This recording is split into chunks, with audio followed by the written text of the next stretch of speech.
간단한 혈액 검사만으로 15년에서 20년 뒤에 내가 치매에 걸릴 위험도가 얼마나 되는지 진단할 수 있는 방법이 우리나라에서 개발이 되었는데 바로 알츠온이라는 검사입니다.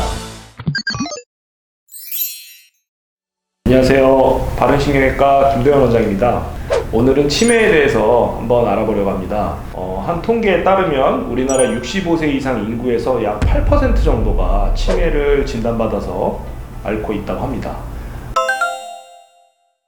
이 치매는 원인이 굉장히 다양합니다. 일반적으로는 치매를 크게 두 가지로 분류를 하는데요. 예를 들어서 갑상선 호르몬이나 뇌혈관 질환, 뇌종양과 같이 뭔가 명확한 원인에 의해서 2차적으로 발생되는 치매가 있고, 알츠하이머나 이런 뇌의 퇴행성 병변에 의해서 발생하는 치매가 있습니다.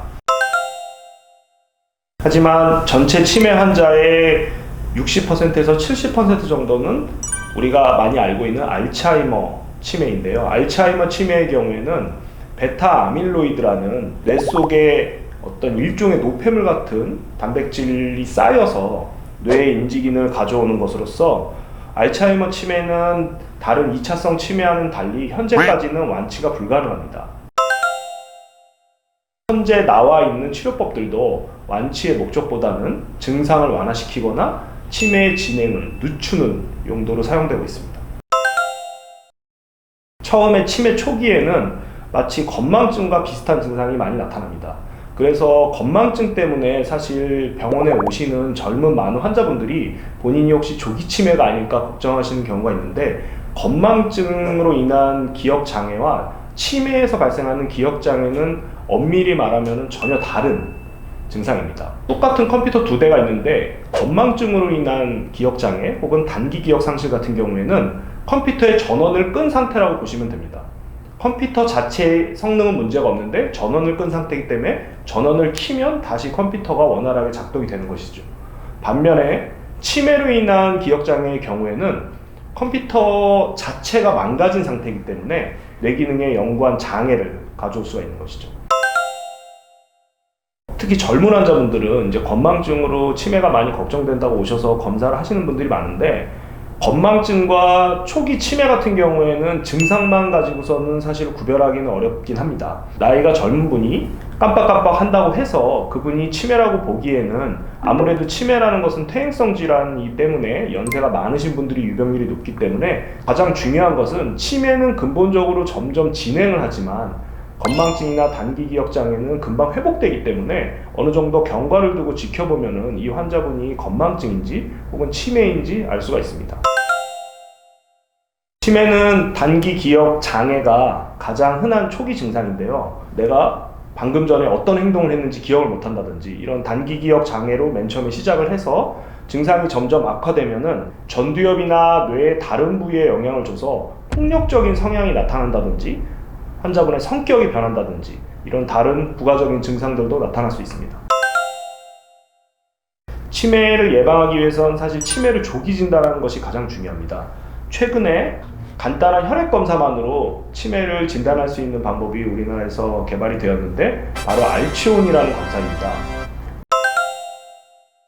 이 알츠온이라는 검사는 그 베타-아밀로이드가 올리고머화 진행이 됐을 때 뇌에 안 좋은 영향을 주게 되는데, 그 베타-아밀로이드의 올리고머화된 정도와 정량을 비교해서 치매 발생 위험도를 예측하는 그런 검사입니다.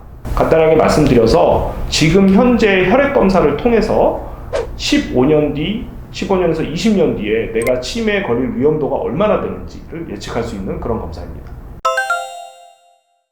서두에 말씀드렸듯이 알츠하이머 치매뿐 아니라 여러 가지 다른 원인으로 인한 2차적 치매도 있기 때문에 저희 바른신경외과에서는 알츠온 검사와 피 검사들, 그리고 머리 MRI와 뇌혈관 MRI를 통해서 종합적으로 환자분의 뇌 건강 및 치매 발병 위험도를 예측해드리고 있습니다.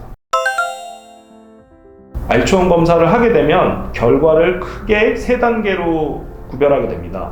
첫 번째 단계는 저위험도 단계고, 두 번째는 경계성, 세 번째는 고위험 단계인데요.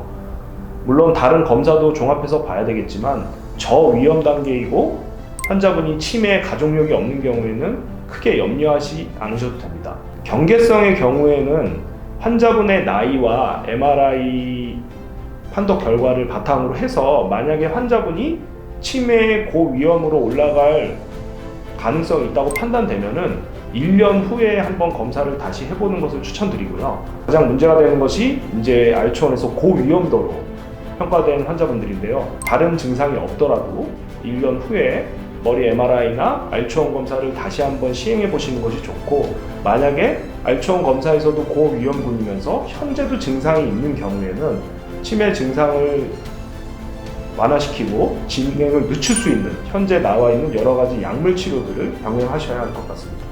오늘은 치매 예방과 치료, 그리고 전반적인 환자분들께서 궁금해하시는 치매에 대한 내용들에 대해서 알아보았습니다. 치매는 아직까지 완치할 수 있는 치료제가 없는 만큼 조기 진단을 통한 예방이 중요하기 때문에 환자분들께서 유념하시고, 만약에 조금이라도 증상이 있거나 혹은 증상이 없더라도 치매 위험도에 대해서 궁금하신 분들은 병원으로 내원하시면 될 것 같습니다. 감사합니다.